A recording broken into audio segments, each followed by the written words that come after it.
The first use case you think about blockchain is payments, right? So that's the first thing you want to do, is show that you can secure a payment mechanism just like Visa, MasterCard, but much more secure, without middlemen, take away the fees, offers economies of scale. So the more people use it, the cheaper it gets.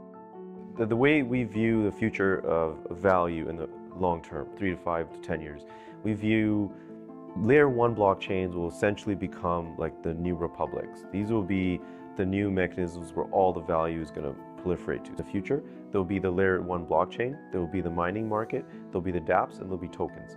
So the lower you get in the stack, the lower risk you have, but the lower rewards. The highest risk reward will be on the layer 1 blockchain, because that's where all the value will flow up. But it's highest value, highest risk. We view layer 1 blockchains, which is Bitcoin, Syscoin, Ethereum, as court systems. They need to be combative to the external forces that we don't control, even in the software world. In the real world, like inflation, hyperinflation, wars, these systems need to be secure from that. And this is why we view Bitcoin as the gold standard for security and decentralization. What else does the world need? What else does the world cherish when you have something like Bitcoin? How can we extend that to something else where we can take advantage to build real world utility? This is where Ethereum comes in. For me, Ethereum is a gold standard for flexibility or general computation. We're trying to stick to the gold standards we know the world's going to cherish and develop on, and we put those two concepts together. And this is what Syscoin is.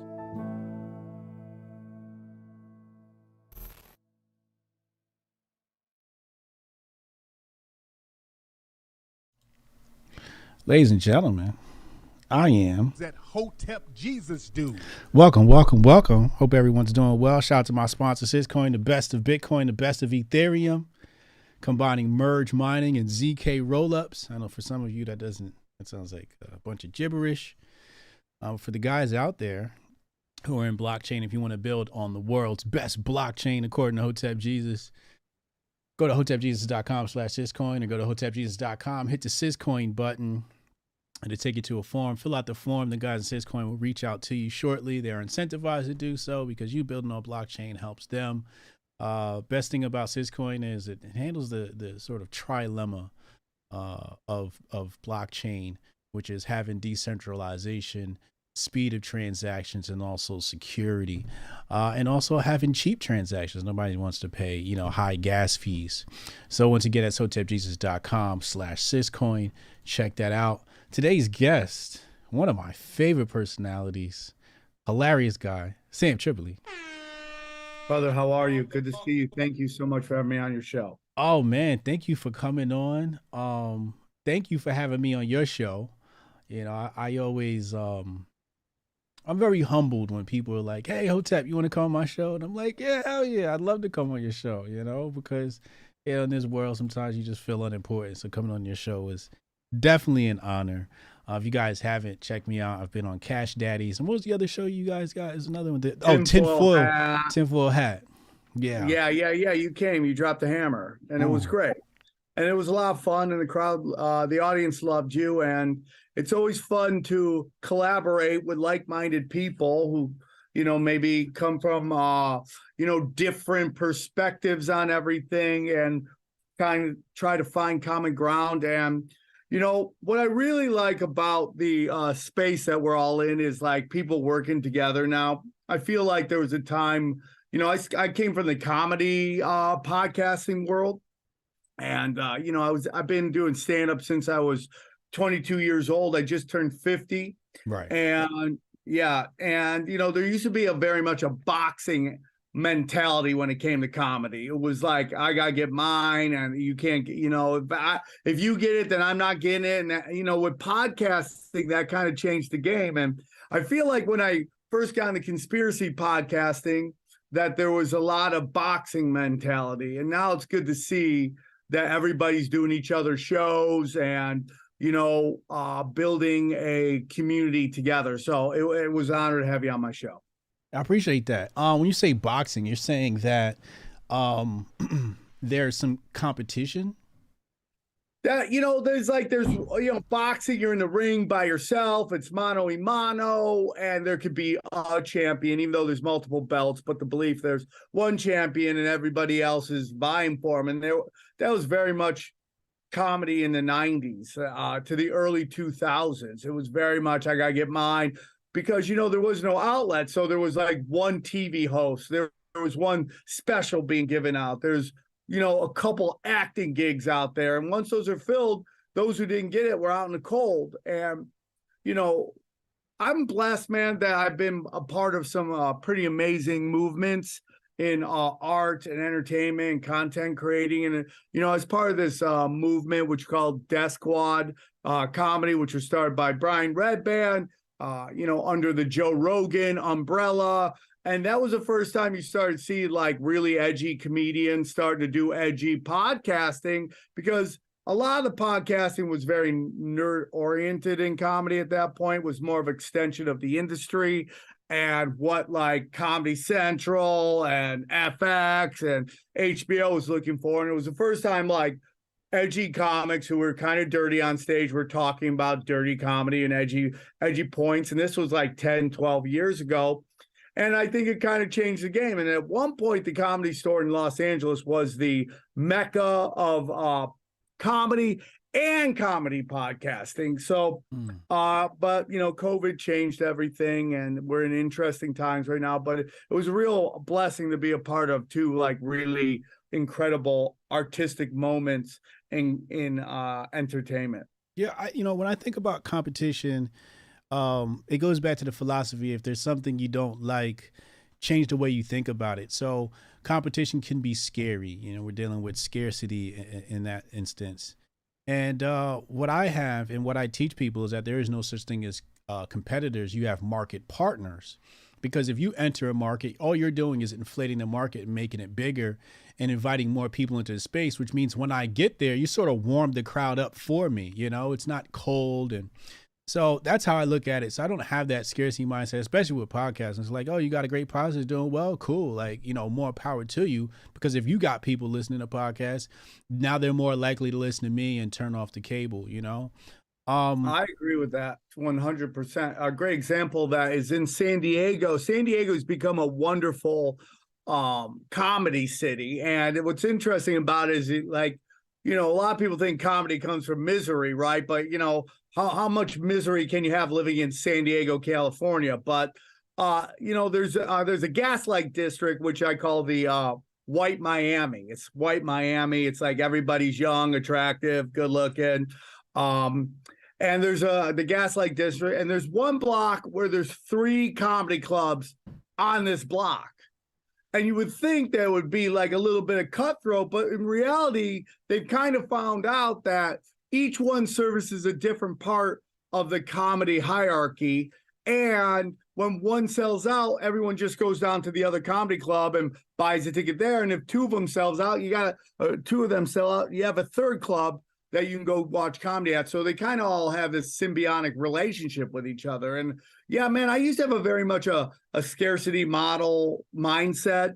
My father used to give me crime boss advice as a kid, which is like, especially when you're trying to work in Hollywood, is the worst advice ever. And, it's like, if someone disrespects you, you go at them. And it's like an awful way of living your life. And so I live in the model of abundance. That's how I think. There's enough for everybody, especially now in this wonderful world of the internet. There's enough people. I always tell people, man, get into podcasting. Yeah, there's too many podcasts, but there's not enough podcasts at the same time. I know that I'm at my age of 50, still scrolling through YouTube, trying to find a new video to watch like almost all day when I'm bored. So it seems like there's too much content, but in the end, there's not enough content. I totally agree. I was doing that today when I was at the shop. I was scrolling through looking for a live feed to watch, while the African lady was doing my hair. Okay, so you mentioned Crime Boss. I myself am a huge fan of Italian mob movies. My dad made me watch The Godfather when I was younger, but I had to reboot and watch it again recently. So I watched part 1 and part 2. I didn't want to watch 3. I can't watch Michael die. I refuse. Michael's my guy. I really admire Michael. But I hear an accent from you. What is that accent? I'm from upstate New York, and we don't say our G's. So we don't say walking, we say walking. Right. So that's talking. So that's from upstate New York area, which is a very interesting area of the country. It's probably, as I've done stand up almost everywhere in the United States, I would tell you it's probably this weird kind of conservatism where it's like old school religious right combined with new progressive left, which is like an awful combination for comedy. It's like they get offended by words and politically incorrect stuff. So it's a real landmine. I love it. That's where I'm from, the 607, just outside Syracuse. But it's definitely an interesting area, and the vibe to me is very much Napoleon Dynamite. If you kind of like see how they were all how they dress, their haircuts, all that stuff, the vibe. It's very much upstate New York. And I'm very, very, I love my people from upstate New York, but it's definitely an interesting vibe up there. Now, you have the last name Tripoli, which means you're definitely Italian, right? Italian. I'm half Armenian, Italian, Sicilian. Okay. Now, I have a bit of a conundrum here. And I'm seeing this pop up. We talked about it on the Monday night show on our Patreon with Uncle Hotep, patreon.com/host has been told you for Hotep has been told you 2.0. And then I had a caller call in last week. But it seems like white folks are no longer claiming the countries in Europe they come from. They're going under white. They say, I'm not German, I'm not Italian, I'm just white. What does that make sense? Is this a thing, or are you like opposed to that idea?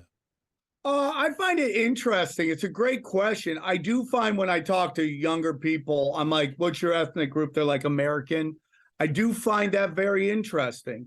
And I always found it weird when somebody born in the United States is like, I'm rooting for Italy. And I'm like, but you're from here. It's like, it's very weird. And there is a little bit of nationalism coming through. And then we could get into discussion of whether that is good or whether that's bad. Is this going to lead to, Nazism and, and Italy, pre-World War II and all that stuff, Mussolini. I think it's interesting. I think it's important. It's like I'm a big fight fan. I love UFC. I love boxing. And, you have certain countries, whether it's Brazil or England and even Canada, so proud to be Canadian, British, Brazilian.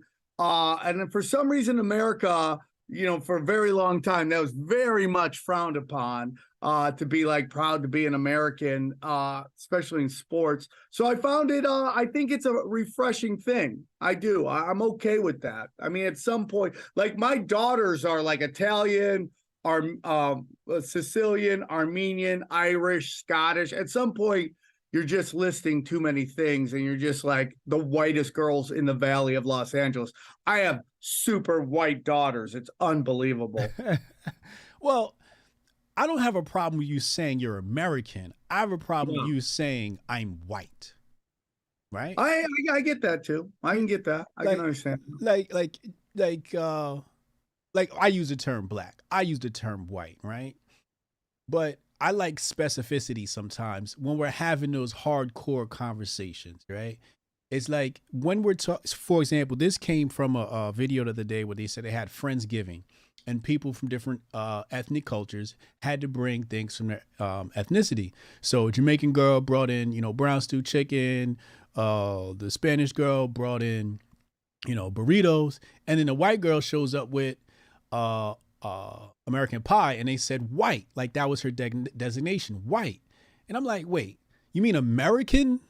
Yeah, it is interesting. It is interesting. And it, does it get into more stuff to just make us all fight with each other and divide and conquer? It's like we're living in an interest. I really do believe there's a silent Bolshevik revolution going on in America. I think people are waking up to it more and more. The hypocrisy of like the political correctness is is being illuminated more and more. I just did a big podcast with Richard Spence, a former historical professor at Idaho, and he was breaking down the Bolshevik Revolution. And, you know, it has the same thing. Rich kids, small extremist group, well-funded. It's the same thing. If you kind of take a look at what's going on with the left in America, it's like there are not enough of them to warrant this kind of movement. And it's just more and more and more. We're starting to see this as the invisible hand is corporations that are causing all this kind of cancel culture and all that stuff. There's just not enough people. Everyone wants to talk Civil War. There's just not enough of one side or to cause any of that. And I think more and more people are coming together, whether it's seeing what happened with Kanye or seeing what happens with Kyrie. I think Kyrie's a great example of the hypocrisy of political correctness. So I think people are waking up more and more, and all this divisional stuff. Well, let's dive into that Kyrie situation. What do you mean it's hypocrisy? Well, it's like, we had, the NBA and Adam Silver had an entire season dedicated to, white people are racist, the BLM, white people are racist. And I'm not sitting here telling you there isn't systemic racism in America, of course. But, this kind of like, whether you're watching ESPN or Twitter or whatever, this generalization of white people all being rich, affluent, and racist. And not only being okay with that, but actually encouraging it, promoting it, and rewarding it for saying these things. And then you have, Kyrie Irving just simply retweeting a link to something and everybody losing their mind about him retweeting this link, even though Adam Silver himself is in negotiations with the company that the link is from, which is Amazon, and he's in like negotiations for $1 billion to live stream games on Amazon. It just reeks of hypocrisy. And I love basketball. It's my favorite sport. I discovered basketball through Patrick Ewing and Hoya paranoia. And, my brother always says that's the original conspiracy. Why I grew up outside of Syracuse and was a Georgetown and Hoya fan. Followed into the NBA, and I love basketball. I'm really not a fan of the NBA right now and how it operates. But I love basketball. And, whether it was like him he was the first professional league to shut down during COVID, the reactions to like LeBron James reactions to things happen in America versus things happen in China. We've seen it over and over again. And, it's a very interesting thing because I'm a stand-up comic and I've picked a certain lane and, and it's political. So I talk political stuff and it's accepted by some and hated by others. But it's very interesting when you just want to watch a basketball game and you're bombarded with these political messages, when you just kind of want to escape for a little while and turn your brain off and just watch like the best athletes in the world play basketball. Now, I'm not like a shut up and dribble type guy. I think everyone has the right to express their type thing. But when the game is on, I think it should be about basketball. And it's like, if I go to a restaurant, I don't want to hear the political views of my waiter and waitress. I want to order my food, get my food. Like, you can be BLM or vegan or whatever you want to be. Just when I'm ordering my food, I just want to order my food. I don't need to hear a political story about what the history and the of American government. So that's my whole opinion on that. So Kyrie has come out and apologized. Some people have criticized him for apologizing. Do you criticize him for apologizing, or do you understand, or was there a third option for Kyrie? It's like it's hard for me. Like one of my very good friends is Joe Rogan, and like I've been blessed to know that guy for a very long time, and he works in an atmosphere I don't even understand. So, when I feel the pressure when I say something on my show, and then the tweets and the comments, and that's a very small show. I'm very blessed it's doing well, but compared to what Joe Rogan goes through, so I don't understand that. If we're just talking everybody's all even in an idealistic way, I don't think you should apologize.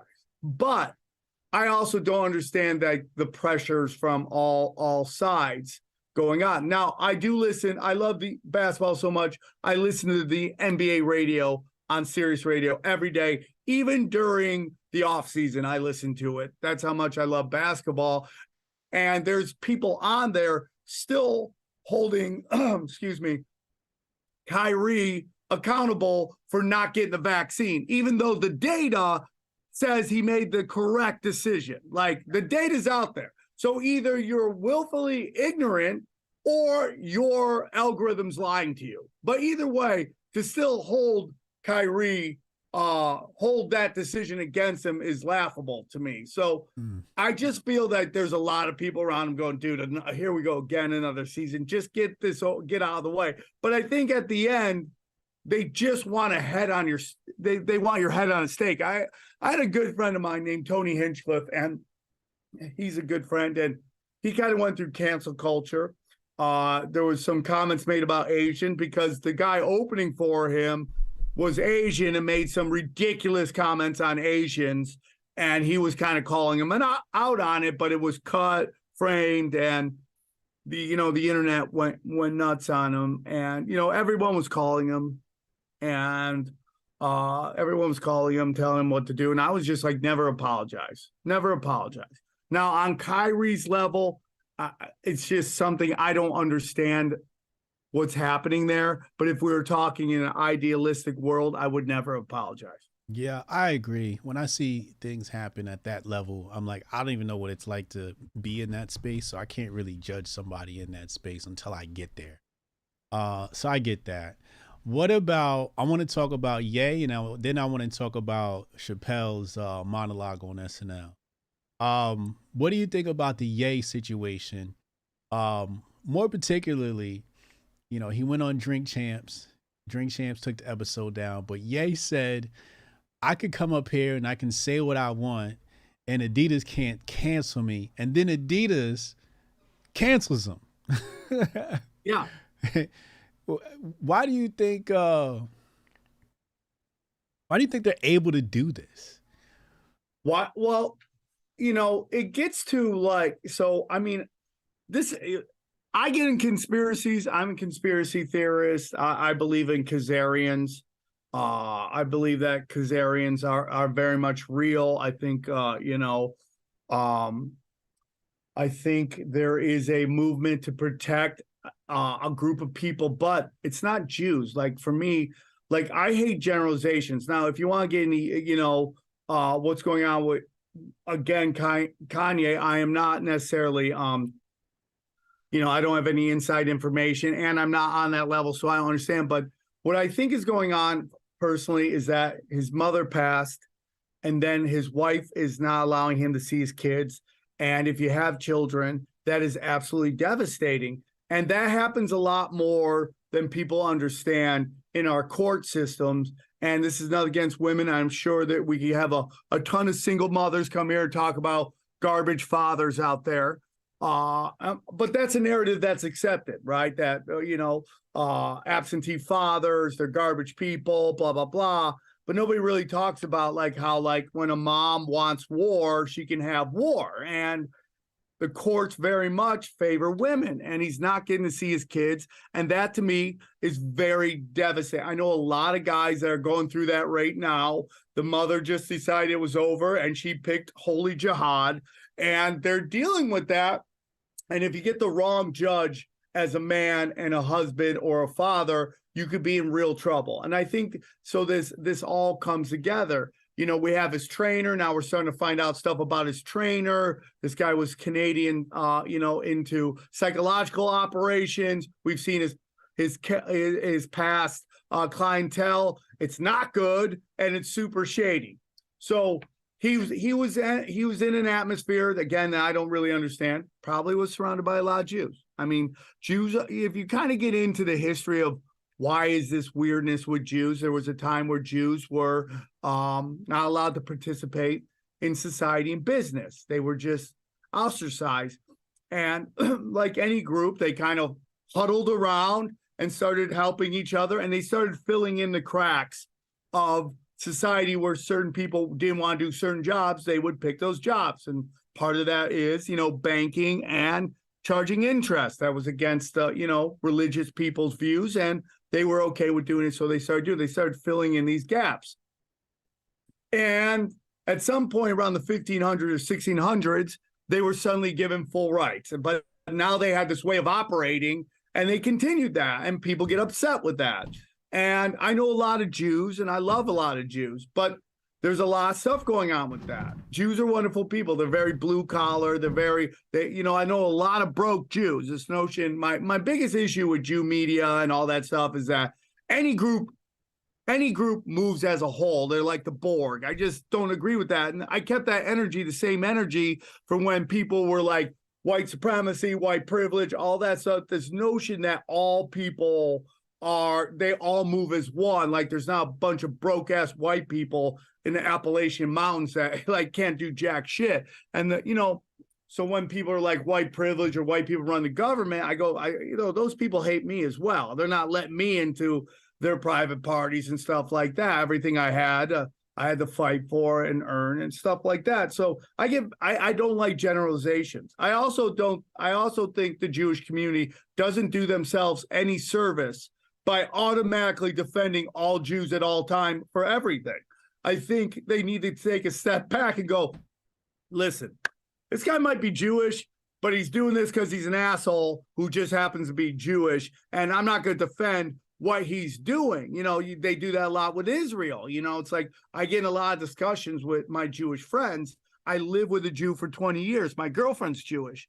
And I get in discussions about them about how I have the right to criticize all governments, just like I criticize my own government, including Israel. I have no problems with Israelis. I think Israelis are being bombarded with propaganda that everyone around them hates them, so that they are it's all a cult, right? Propaganda is a cult magic to me. And it's all about manifesting.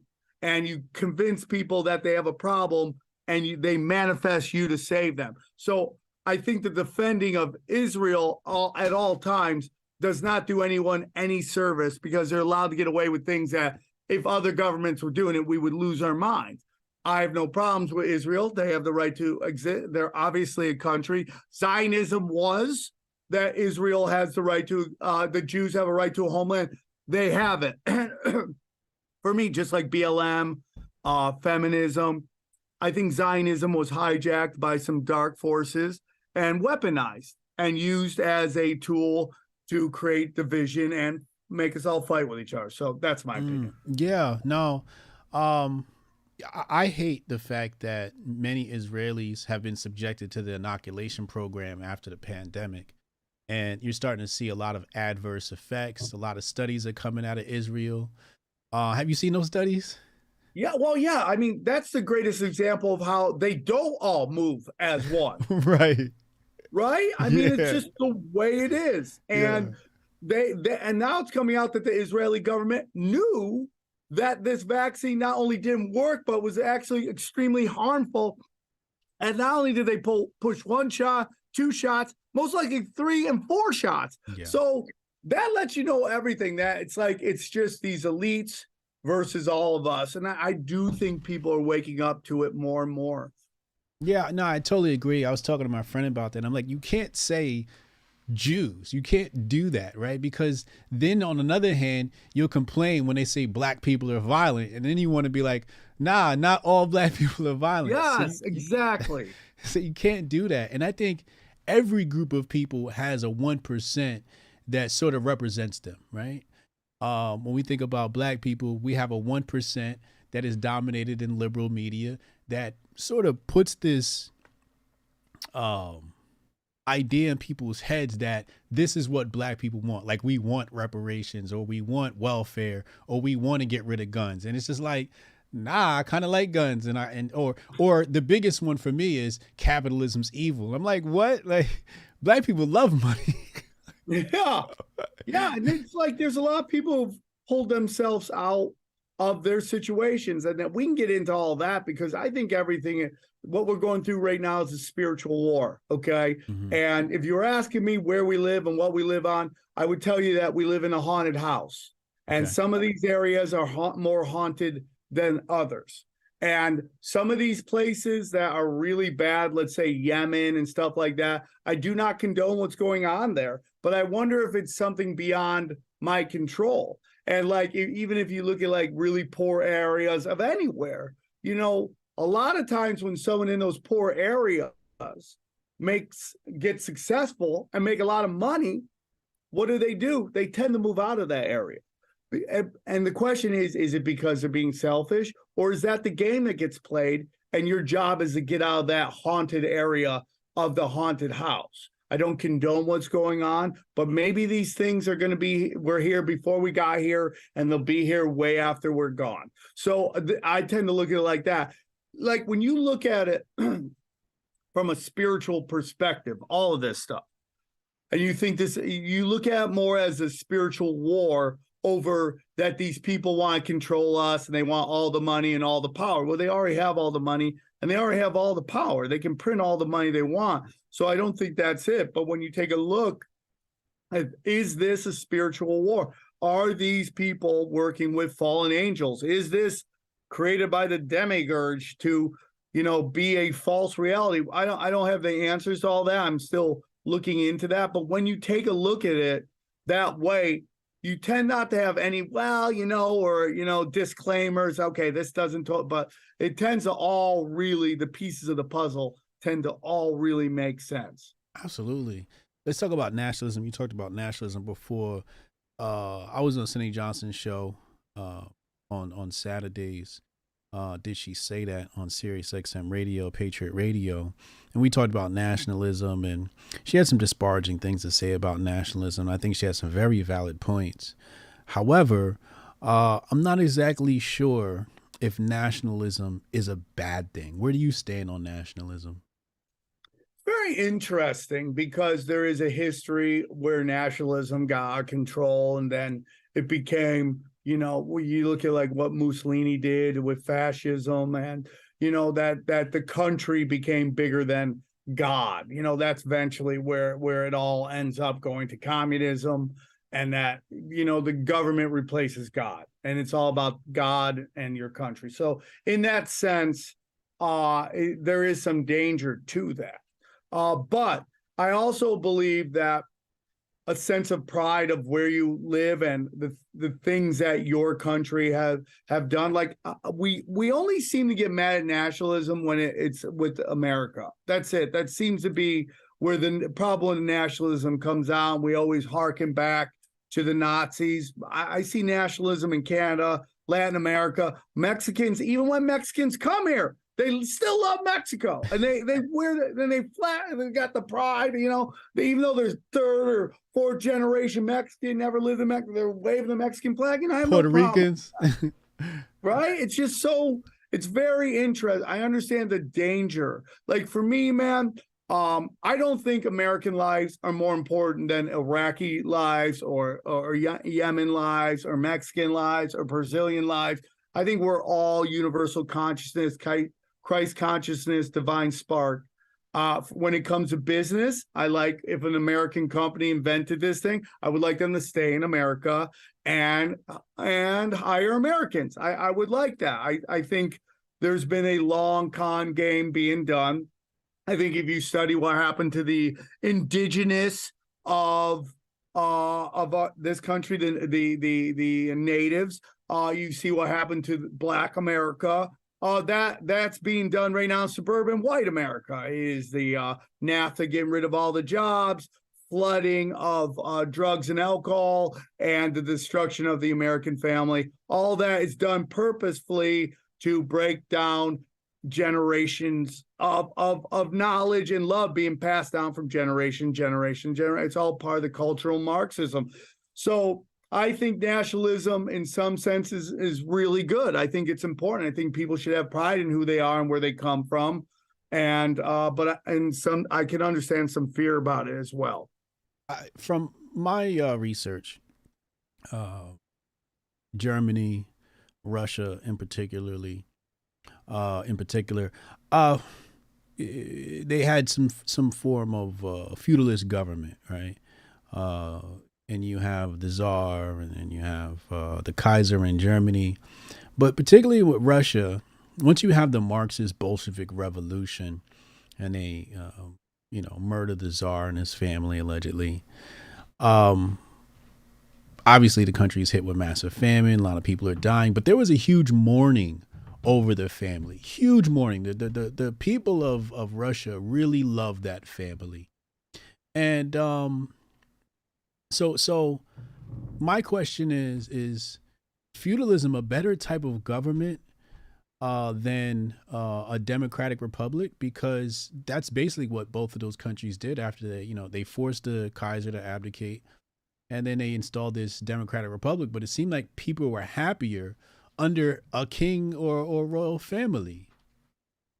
It's interesting, there's a lot of people that think royals were descendants of God put here to help lead us. I mean, it again gets down to spirituality and everything like that. And, if you get into like the Khazarians, the Rothschilds and all that stuff, they're trying to, blend into the royal blood, get their genes into the royal blood. There's a discussion about whether the British royal family is the actually lineage of royals, and are they from Germany? And like, okay, so why is there been this movement to destroy royals? What do they represent? Why is this parasite group trying to destroy them, breed with them, all that stuff? It gets super interesting.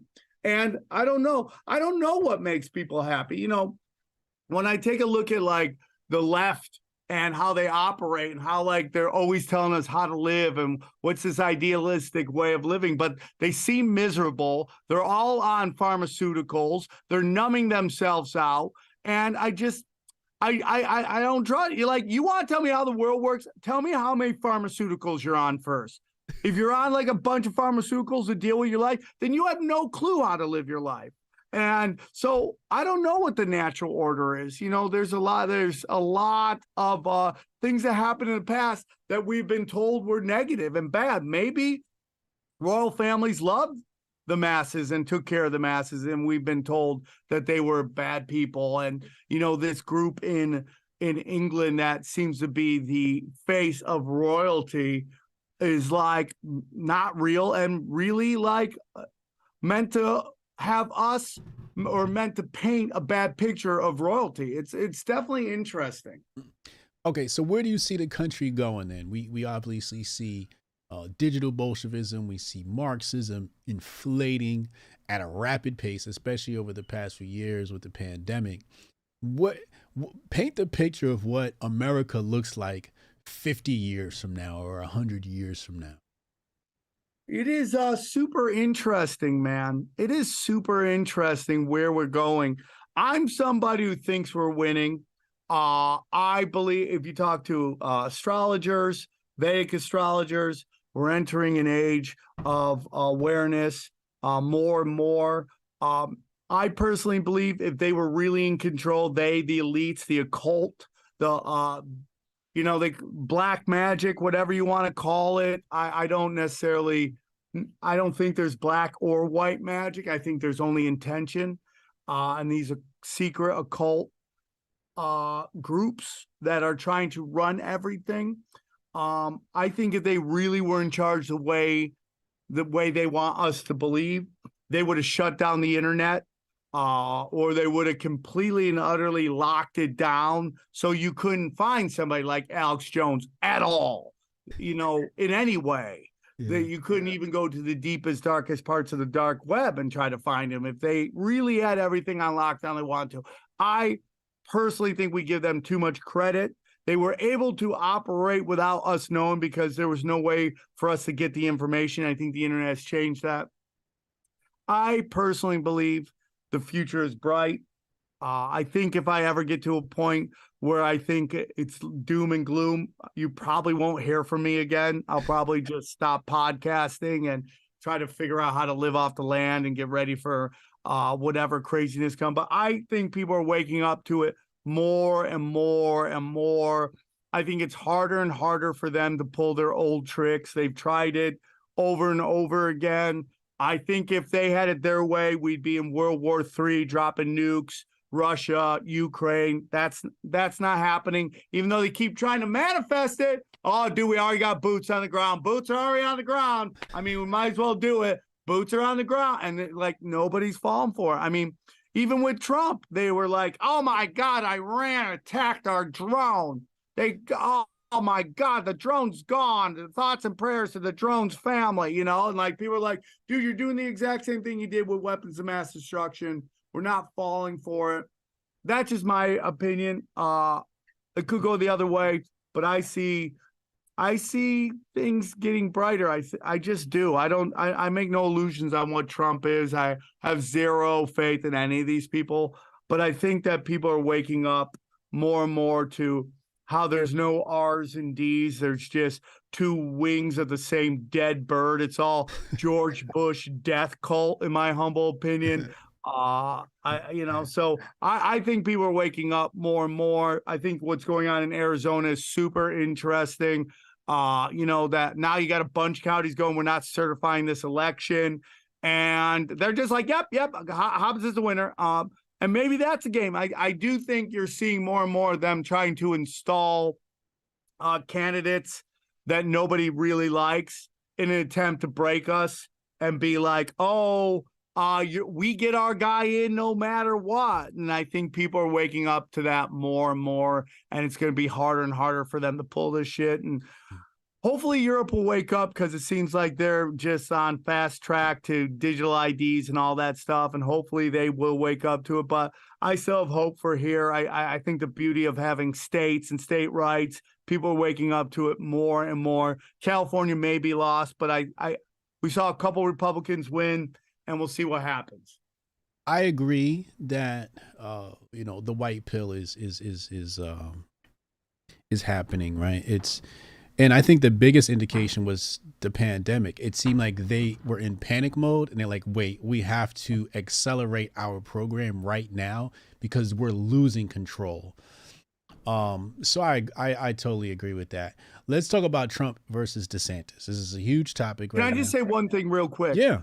I think all of this stuff is just psyops and like dark magic, man. I really do believe that. Nuclear war's coming, and then everyone's running around like, the bombs. It's like they just want to heighten your anxiety. So much of it is like that. I'm just gonna say this: until it happens, I don't believe it's happening. Until it happens, until I either see it, until I see a bomb falling down, and I'm just trying to fair catch this nuclear bomb because I might as well just take me out. Why do I want to be around? So I just don't believe any of it, dude. I just really don't believe any of it. I think they're just running psyops to heighten our anxiety and jack our loosh. And I don't believe. Where's the murder hornets, bro? That's my question. And the who? That's where I'm at. The murder hornets. What's that? You remember murder hornets were coming? And there was yeah. That's right. Yeah. Murder hornets never showed up. And yes, there are supply chain problems, but I mean, people are acting like we were going to be hunting our pets in 2 weeks if things. So I think so much of this is just psyops. And I think this is why they're really freaking out about Elon Musk and Twitter. Now, I make no illusions that Elon Musk is a billionaire with a heart of gold. Sometimes a broken clock's right twice, but I think they're very nervous because Twitter was the new arm of the legacy media. Nobody was watching the actual shows anymore. So what they would do, clip it up, put it on Twitter on a fake bot with a blue check mark, and everyone would retweet it, and it would get disseminated that way. They're losing that ability. So I don't know how the propaganda is going to spread. I mean, like, these shootings keep happening, and they just don't have the effect that they used to. And I'm not minimalizing loss and anything like that, but these things are done purposefully to cause you look what they're trying to hit, and why do they hit, and what is the demographic they're trying to affect. And it happens all the time. If you read Behold the Pale Horse, I mean, he talks about that this is what they're going to do. And I think they're still doing it. So I just think the future is bright. I think until I see it, okay, and there are things they can manipulate, like gas and, real estate market and stuff like that, by pumping stuff in or holding back. But until these end of the world times, I just don't believe it. Yeah, I think it's a fear propaganda. And then using the mind of the people, you install this program of fear in the mind of the people and their intention, because they're so focused on it. We start manifesting it because it's on our minds. Or, also the destabilization of your immune system, as fear tends to do. Yes. Yeah, which could lead to sickness and disease. So, yeah, I totally agree with that. Who's your pick, Trump or DeSantis? Well, I think it's going to end up being Trump right now. Well, who you like, though? Who will you pick? I'm waiting to find out. There's some I see. Here's the whole thing. So now DeSantis, everything's coming out. Was he a lawyer involved in torture? Is that a real story? Is that just a story to kind of kneecap him? I don't know.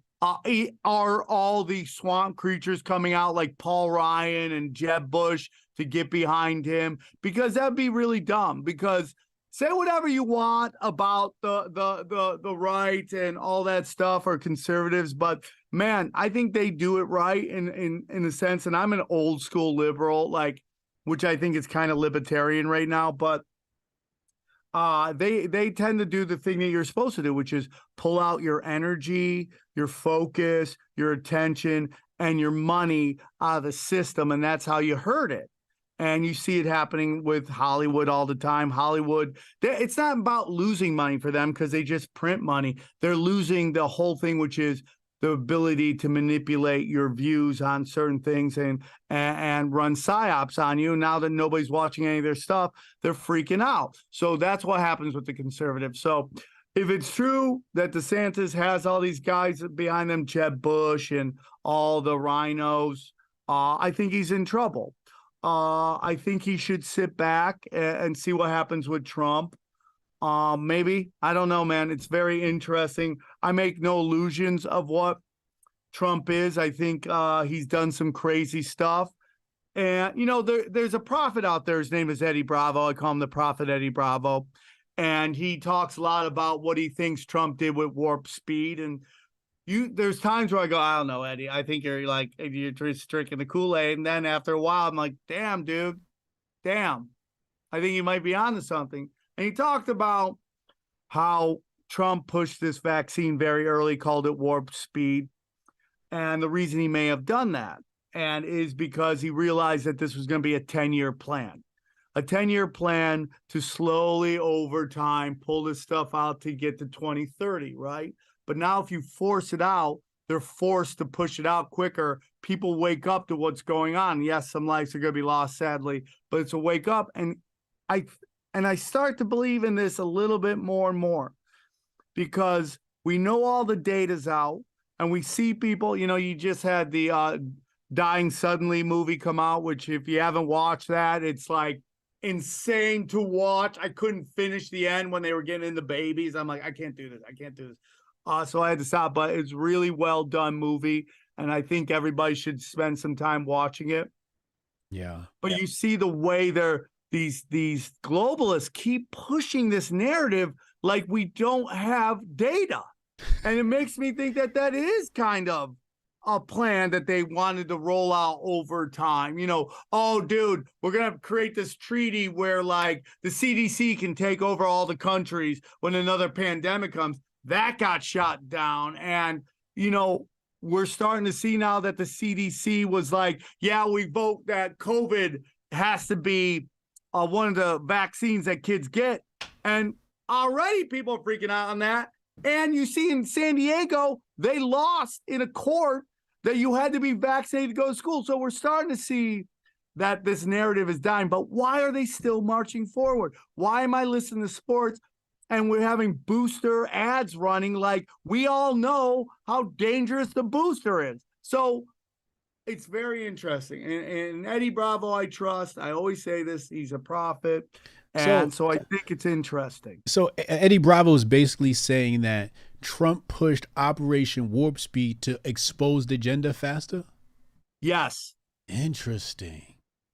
And it just, to me, listen, dude, I don't trust any of these people, but he's like, this is what he's saying. And he says some stuff that I go, I don't know what?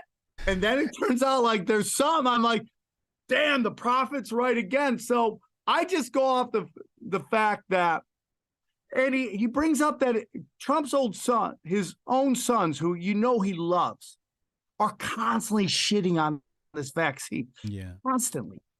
And you go, if they love each other, and they, say whatever you want, they seem to love each other, that family. Ivana Trump is interesting, the daughter Ivanka, whatever her name is. She seems to be on her own journey. But the sons love their dad. They seem to have that love. And dad's saying one thing, kids are saying another thing. And it goes, okay, that's super interesting that this family that's pretty step with each other seems to be pushing different narratives. So that's what he says. I listen, I could be wrong. And like I said, I don't know shit, but it's super interesting to me that they're still pushing this like we're all in fear of COVID and that we all want to get the booster so we don't die. And they're just pushing it. Yeah. Like commercials, like get your booster. Like, it's like, dude, where are you from? Like, what year are you from? You can't be from 2022 because we have the information and what you're saying doesn't make sense to us. So I think it's interesting. Yeah. For YouTube purposes, go ahead and get your vaccine. It's safe and effective. And get your booster. Get your booster, everybody. Get your booster for YouTube purposes. FTX debacle just went down. I know you're a crypto guy. Thank God you're a crypto guy. What's your take on the FTX situation? Anybody with that haircut is shady, bro. I don't trust anybody with that haircut. He's shady, bro. It's like, I think this goes all the way back to Obama phones. And, when they give you something for free, you're the product. And what they did was they gave all these like low income people free phones, and they were able to collect data, and they were able to figure out what makes you upset, what will get you to riot. And then after Hillary kneecapped Bernie Sanders, the DNC they couldn't fundraise. They lost so much of their base that just didn't want anything to do with them. They even had to go to Mexico to fundraise so they could campaign in America. Fast forward, BLM, which originally started as BLM2, which means Black Lives Matter 2, which means as well, which is Christ consciousness, okay, gets hijacked and becomes BLM, a Marxist occult group. Everyone donates money to it. All that money goes to Act Blue, which is funneled to the DNC. So we see that basically 2 years before every election, we start to see this kind of thing that the DNC does to do backdoors to fundraising. Now around 2018, Joe Biden says, I'm going to run for president. 3 weeks later, 2 weeks later, FTX is established and all the monsters show up, BlackRock, Vanguard, all these people, I think Bill Gates as well, investing into this crypto explodes. And now they figured out a new way to launder money back to the DNC to help fund their campaigns. And this should be a much bigger story. And I think it is a big story on the internet. Everyone's like, the media isn't paying attention. Well, people like you, people like Crowder, like a lot of these people are covering Jimmy. I don't think Jimmy Dore's done it yet, but he'll eventually get into it. Joe Rogan's covered it. And that to me is the real media now. So yeah, dude, it's a giant money laundering scam. There is some pedophilia implications involved with it. The guy who created a crypto was tweeting that, Puerto Rico and the Caribbeans are now the new child sex trafficking areas. He shows up dead 3 days later. So it's interesting, man.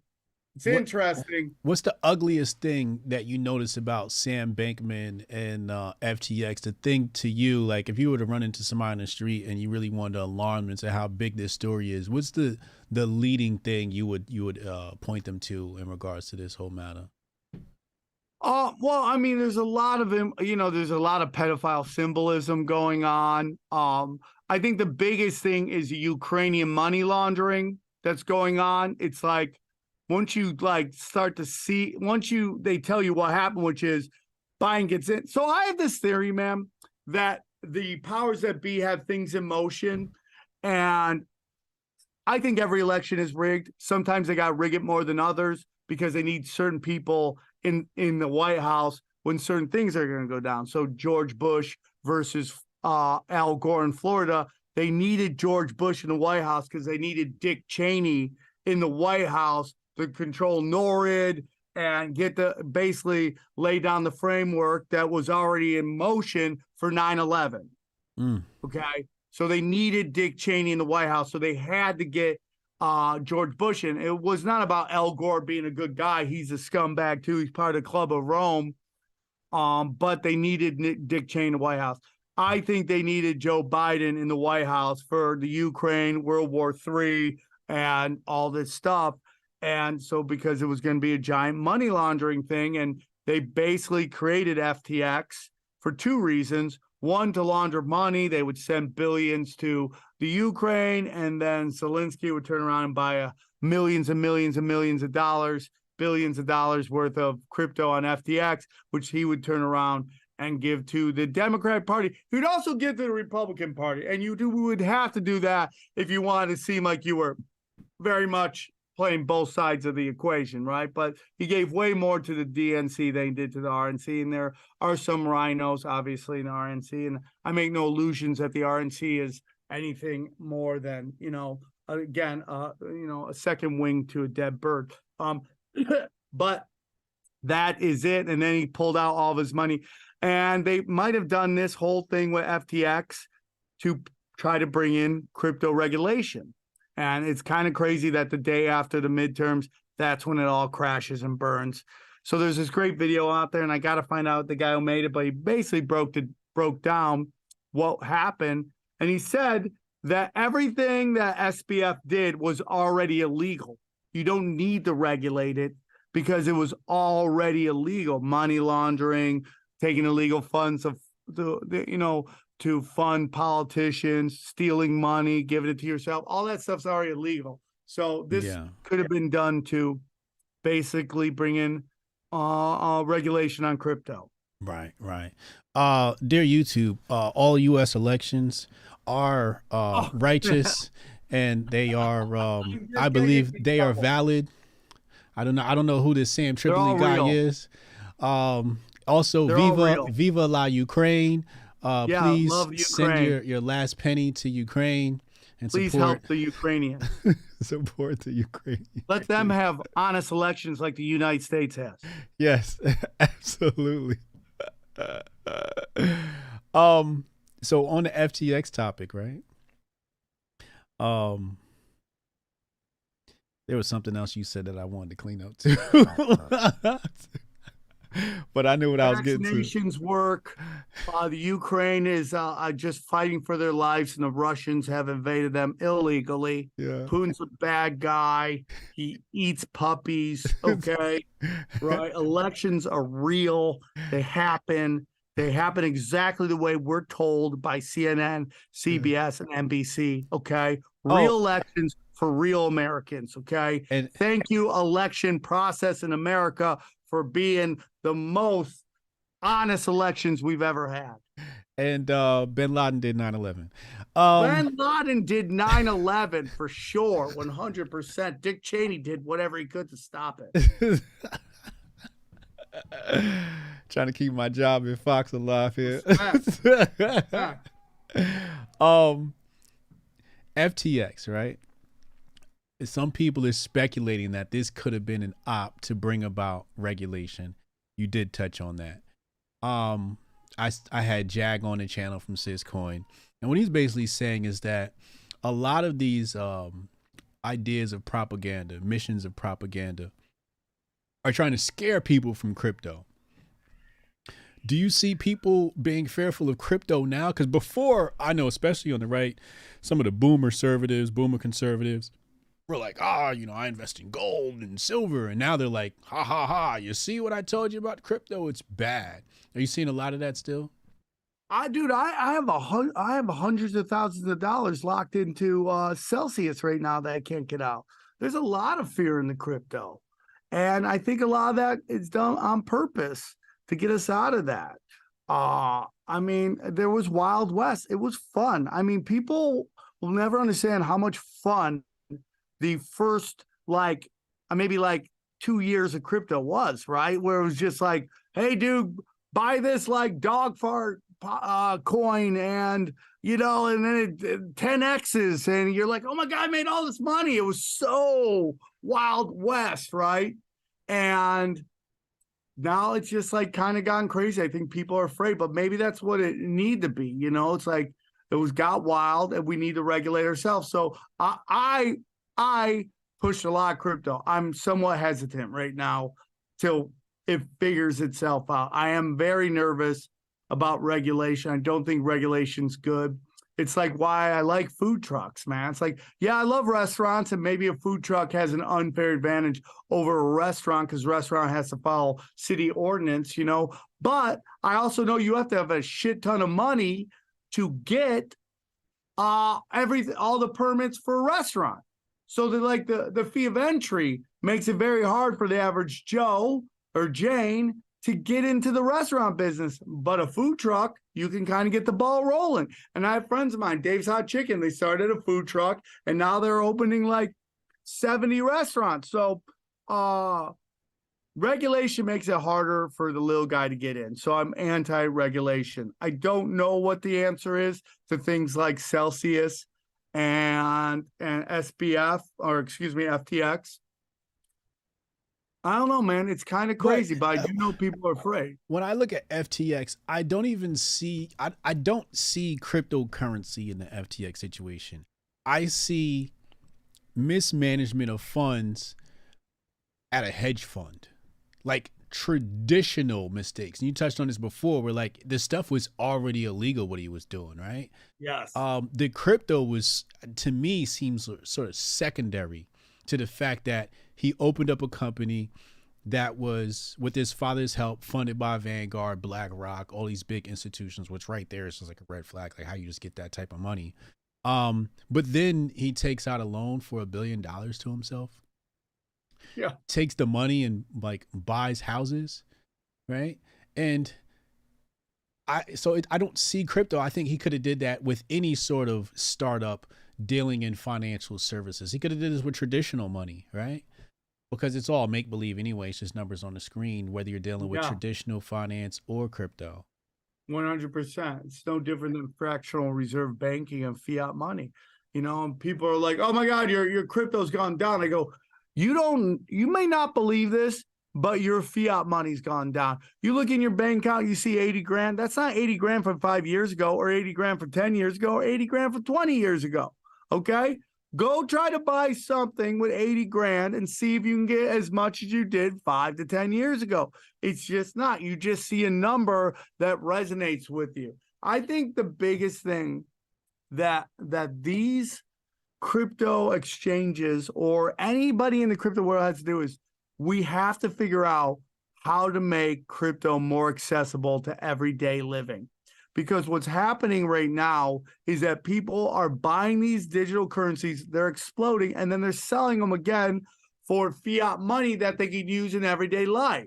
If you could use your coins in everyday life to buy a pizza, burrito, buy some clothes, some new sneakers, you wouldn't sell it for fiat money. You would just use it to buy your thing. But right now, where we are today, you have to exchange it for fiat money so you can go pay your bills and take your girl out and all that stuff that I think someday, hopefully, we'll be able to get to where crypto is used every day.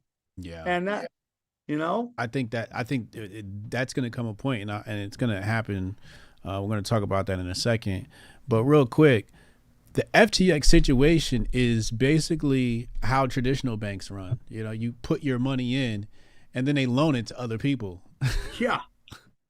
It's the same. That's how our current banking system works. You know what's interesting, man, about that whole situation? It reminds me very much of the Joe Rogan, Carlos Mencia video. Do you remember that video? No. That very famous video where Carlos Mencia had a TV show. He was on top of the world.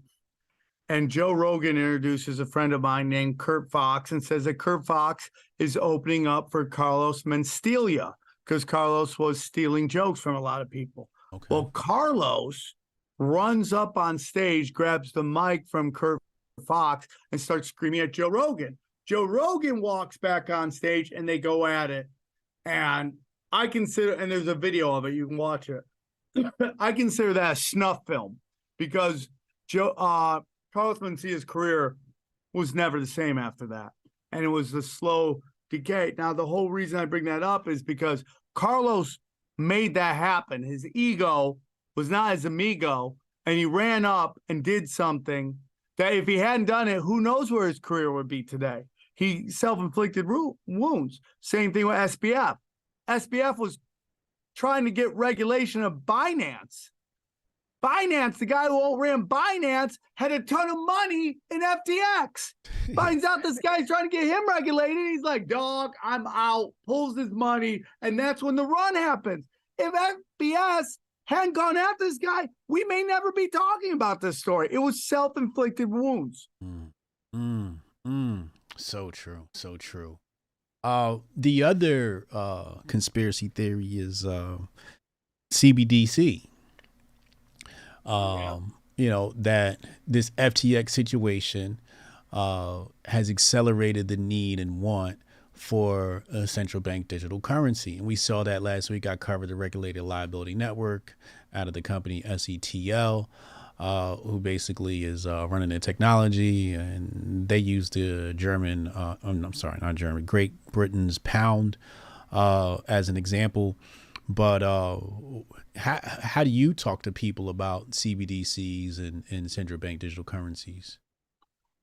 Well, the truth is, I don't think a lot of people aren't looking into it and they don't realize what's coming. Now, for me, again, this gets into them trying to manifest us to manifest for them to do this.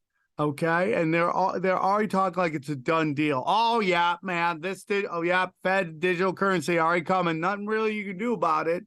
I always believe that we have say, we control, we have the power. They do not. I think it's interesting, dude. I just question, how can you get everybody on the cryptocurrency when so many people right now or how can you get them on a Fed cryptocurrency when so many people are anti-cryptocurrency right now because of all this craziness going on? So when you start seeing like people stepping in to clean up these FTXs and Celsius situations, I might get a little nervous at that point that like they're trying to make it so people ease people's nerves about cryptocurrency. I think it's interesting. I have zero faith in the Federal Reserve and those old people over there being able to pull any of this off, but I could be wrong. I mean, Janice Yeltsin, what's her name that runs Janet Yellen. Yeah. Treasury I mean, dude, Secretary. you have any faith in her having any clue about what cryptocurrency is and how it operates and all that stuff? No. So, I mean, I think for every action, there's a reaction. Every time power makes a move on the internet makes a counter move. It's Hermetic principles. For every action, there's a reaction. And I think I have faith in humanity, but we'll see. What's your thoughts? Well, going back to what you said about usage of cryptocurrency as opposed to exchanging it for fiat, I think that once the CBDC is made into law, right, for example, you said people would be apprehensive to using the cryptocurrency. Well, they saw that in Nigeria. They rolled out the CBDC in Nigeria, and the Nigerians are like, wait, you told us cryptocurrency is bad, and now you're telling me you want us to use your cryptocurrency? So the Nigerians are like, nah, we don't believe it. We don't trust you. So I think we're going to see that here, but I think it to be legislated or just integrated by force. For example, as they roll out UBI, or your Medicare, Medicaid, food stamps, EBT, taxes, right? What if they say to you, you have to pay your taxes in this central bank digital coin, right? Like, I think that's what they'll do is they'll do forced integration where this is the only thing we accept. When you do your banking, your traditional banking, your bank's going to be like, what are you doing? This isn't CBDC. Give me CBDC. Otherwise, you can't do banking. It's definitely possible, man. I mean, I could see it happening. I also have faith that when people push back, these companies get scared, but you're probably right. I mean, it's possible. But again, I think so much of this is just them trying to scare us in a haunted house. I mean, it's open-minded, but I mean, I'm open-minded to it, but my thing is they're going to do what they're going to do, right? And we have the option to do what we want to do. And you talked about crypto adoption. So what I think is going to happen is the CBDC is going to be a thing. And people like you, myself, Joe Rogan, fucking absolute homie, love him to death, can't thank him enough for what he's done in my life. But individuals like us are going to, I know you know the movie Demolition Man, right? Yeah. Classic movie. And that society was bifurcated where you had the scraps who lived underground.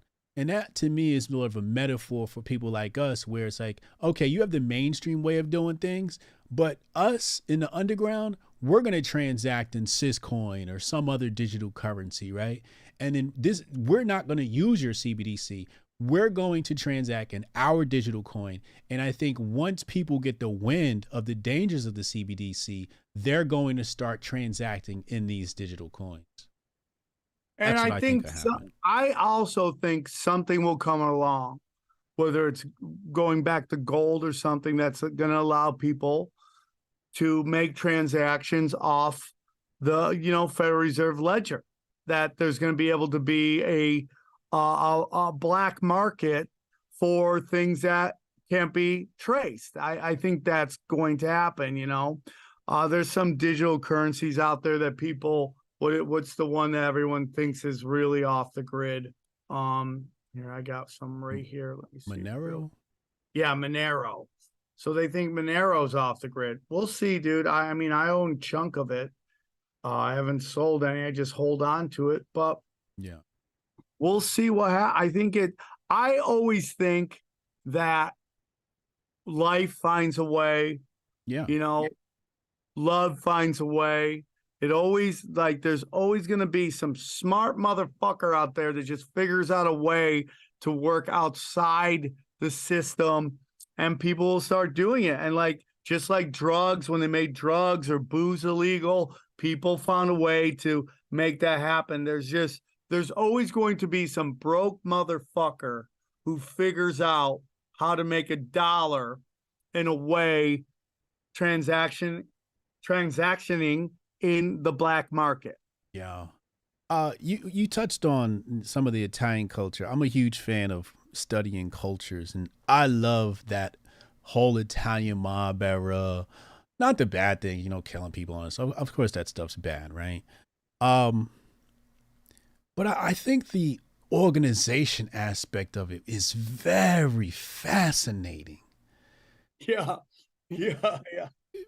Are there any inside secrets you can lend to me about, and I'm saying this because I'm quote unquote black. I'm a black American, whatever they call us, right?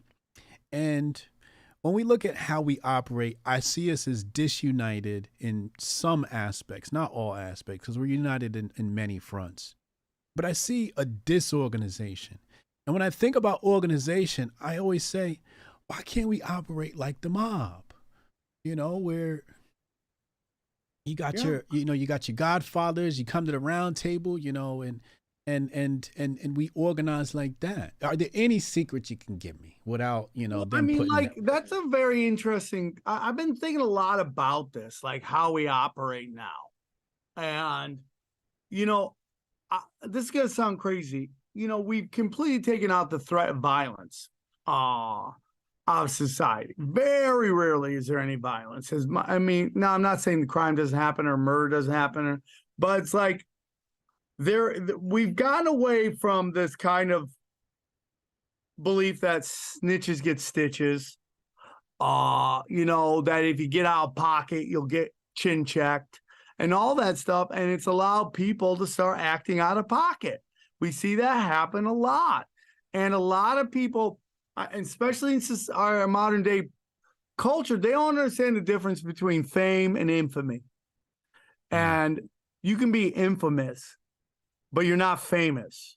Okay. And when you're infamous, you know, that brings a lot of social pariah with it. You know, you end up being pushed out because like, you know, I have a lot of friends who got canceled because of the Me Too movement and stuff like that. And, you know, because what happens is the media and the powers that be, whether it's CAA or the Democratic Party or the mainstream media, convinces these girls that they should come forward with allegations without any kind of evidence. Now, I'm not saying that, you know, Hollywood doesn't have some shady shit with casting couches, obviously. But I always have a real issue with any kind of thing that goes right to civil.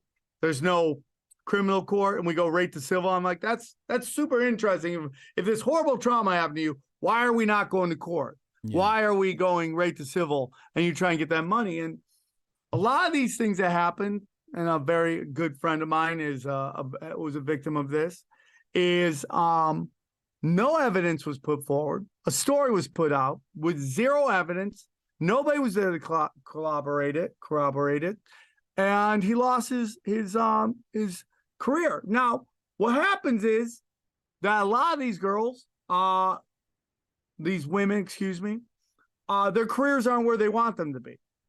And they mistake seeing their names in the headline for press. You know, there's always saying there's no such thing as bad press. Sometimes that rule may not apply, but nothing ever happens. It's very interesting. If you look at the Tiger Woods situation, the only person who got anything out of that whole situation was the original girl, and she wouldn't talk. Her friend told the whole story, and she would never, ever give any information out. And she was able to continue. She even had a TV show later on and all this stuff. But all the rest of them faded away. And I think that's a big problem we have in our society right now, is that we've allowed snitch culture to happen. And all I have to say to you is this, is like, I don't care how liberal or progressive you are, nobody likes a snitch. Even if you're the most progressive human being in the world with 1,000 pronouns, nobody wants anyone in their clique that may go out and tell the clique's secrets. So you end up being ostracized from everybody. Now, if something really happened, right? You have this story with the guy from this 70s show, right? He's on trial right now. Now, I don't know whether he did it or he didn't do it, but he's on criminal trial. That says that there's something at least there, at least some evidence that suggests a crime might have happened. If there is no, I mean, you take a look at this Deshaun Watson stuff, right? With the Cleveland quarterback. Yeah. So when he gets like 3 games or 4 games, the arbitrator, who was a female judge, cites lack of evidence. And when you go back to the Houston police, there's this notion that, you know, and I'm a conspiracy theorist, they have this belief that the Houston police conspired with Watson to keep criminal charges away from him, even though he'd already stated he no longer wanted to play in their city. He wanted to leave Houston. What do they have? What incentives do they have to protect this guy when he wants to leave their football team? Yeah. And that's the biggest thing. We're getting into snitch culture. All the secrets stay inside here. Go here, stay here, don't leave. I walk with honor. I don't give away secrets. I think people mistake infamy for fame. And that's the big thing. And I have daughters, and I will very much let them know snitches get stitches. And we don't snitch. Okay? If somebody does something bad to you and it's a crime, you go to the cops. Beside that, we keep it internal. We deal with it that way. God damn.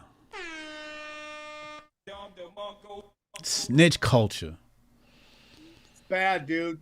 And like you see these girls, these OnlyFans, man, they'll snitch out some shit, try to get some new subscribers. But at the end of the day, man, that's low vibrational shit. Yeah. You're doing low vibrational stuff. Yeah.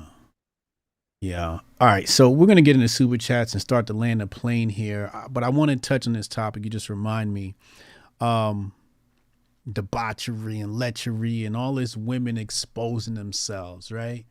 Do you see this as a net good, net bad? Because some women will say, well, you go to Africa and you got women exposed and, you know, they got their tits out and, you know, their culture doesn't look at it like that. They're saying the problem is how men are sexualizing women in their bodies. Where do you stand on the whole thing, especially with the Instagram, all the women are exposing themselves? Oh, there's too many buttholes on the internet, dude. That's why society is crumbling, bro.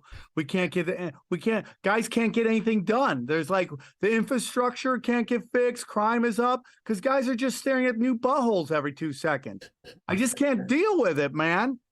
I'm fighting for my life over here, and every 2 seconds got Instagram suggesting a new butthole to me, dog. It's not good.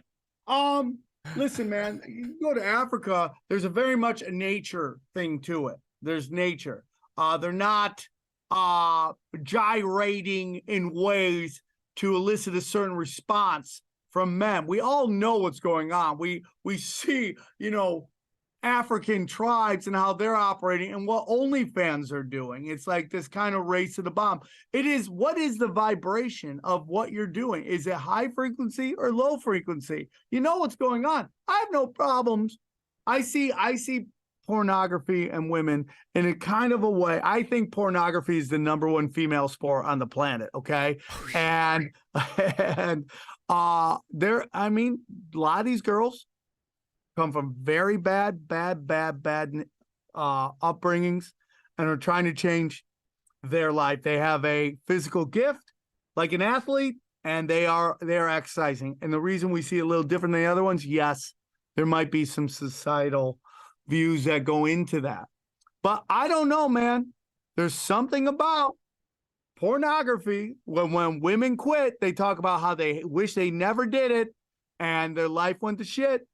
And this is women talking. Yeah. So if you're going to do it to change your family fortune, I respect that. But just know there is a low vibrational energy to that.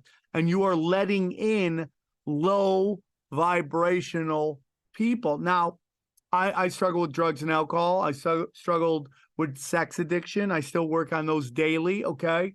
I hate in recovery, they call it, lower companionship. I hate that term because you tend to be right there with them, so they can't be lower than you. But it is low frequency behavior. And when you act like this, you know, it's very interesting that adult film stars and comedians have the same business model. Like you see very similar ways we operate. You know, we do a special, they do a porno. We tour through comedy clubs, they tour strip clubs, and they now call it headlining. They literally call it headlining a strip club. We do podcasts. They do cam modeling. We do Patreons. They do OnlyFans. You know, so there's a lot of similarities into them, and they both involve a lot of family trauma, and they both involve drug abuse and letting crazy people in. So again, I understand what they're saying, but this is the energy. And this, like, there's a lot of stuff in pornography, which seems to be like this race to the bottom. Like how depraved can you get? And that lets in weird energy. And there's kind of a unwritten rule in porn that once somebody quits pornography, you don't really follow them anymore. You kind of let them go, try to live their life. And that's an interesting take too. There's no other industry where that happens. Why is that? There's no And retirement so, plan. yeah, it's Yeah. interesting. But don't you think men have control over this? Like, if men divested from OnlyFans and stopped liking their pictures, they'd find another way to live their life? But what you're talking about is like caveman wiring. Like how deep is this ingrained in into our wiring? It's like I'm saying, like it's impossible for me to not stop and stare at a beehole on Instagram.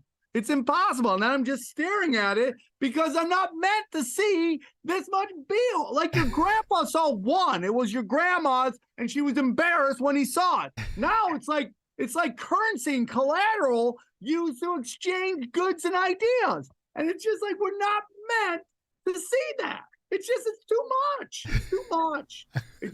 And it just goes against our wiring. Like I go in recovery meetings, guys like, dude, I just can't take TikTok and Instagram. There's just so much ass. I can't do, yeah.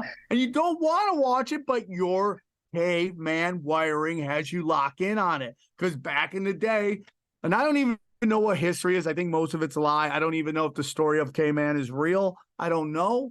But our caveman wiring was like when you saw a beehole, you know it was go time. And like that goes back to way back in the day. Yeah, yeah. Oh my God. All right, let me get these super chats. We're gonna get out of here. Shout out to my super chatters. I appreciate you. The rest of you, stop grifting. Real quick, let me plug my product. We got the new Master Focus in stores right now, 50% off launch week. Get grandfathered in with the subscription plan. You'll never see this price again, I don't think, at least not anytime soon.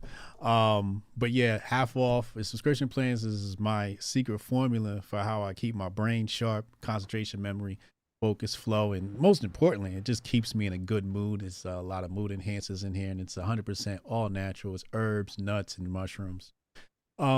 Sorry about that's at trymasterfocus.com. Go to trymasterfocus.com. Mods, can you drop the link in the chat for the people? Sir Bubba Hotep said, Happy Thanksgiving. Sam, looking forward to seeing you next time you are in Ohio. Hotep and Bill. Shout out to Sir Bubba Hotep. Cannon Hotep says, salute, been waiting for this convo. Yo, Sam, I'm building 7 and over 2. Oh my God. Come on, man.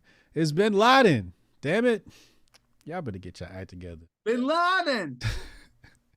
Jabari Judah, appreciate you, bro.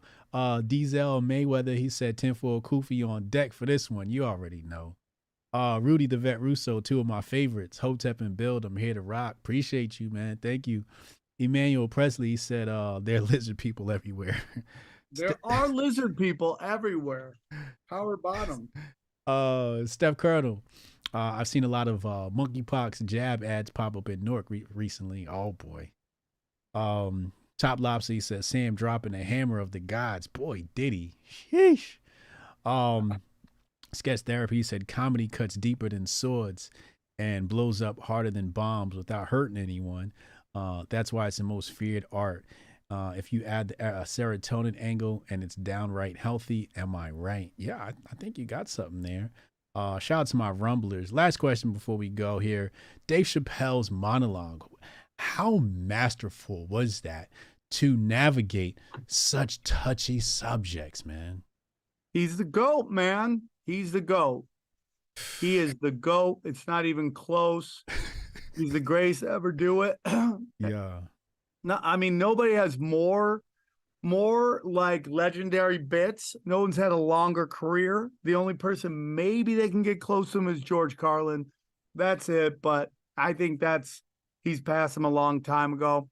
And, you know, I feel like it takes somebody like Dave Chappelle to really point out, you know, the hypocrisy of the whole situation in a way. You know, there was an old HBO show. I can't remember it, but there was a trailer for it.